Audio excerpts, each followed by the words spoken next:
Venezuela میں چوتھی international military sports council world military cadet games کا انعقاد کیا گیا۔ پاکستانی دستے نے شاندار کارکردگی دکھائی۔ Chairman joint chief of staff committee اور تمام سروسز چیف نے ٹیم کو ان کی شاندار کارکردگی پر دل کی اتھا گہرائیوں سے مبارکباد پیش کی ہے۔ ساتھ ہی ساتھ ISPR کے مطابق پاکستان کی مسلح افواج کے دستے نے ٹریک، فیلڈ اور شوٹنگ کے مقابلوں میں شرکت کی۔ ورلڈ ملٹری کیڈٹ گیمز میں پاکستان کی مسلح افواج کی ٹرائی سروسز ٹیم نے ایونٹ میں 5 تمغے جیتے۔ پاک فضائی کے chief warrant officer Moeed Baloch نے 400 میٹر ریس میں گولڈ میڈل اور 200 میٹر ریس میں سلور میڈل حاصل کیا۔ پاکستان آرمی کے سپاہی محمد اختر نے 5000 میٹر ریس میں کانسی کا تمغہ اور 10,000 میٹر ریس میں چاندی کا تمغہ حاصل کیا۔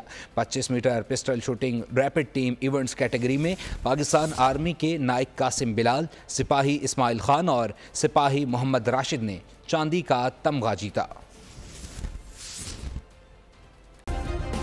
سبسکرائب کریں اور بیل دبائیں تاکہ کوئی خبر رہ نہ جائے۔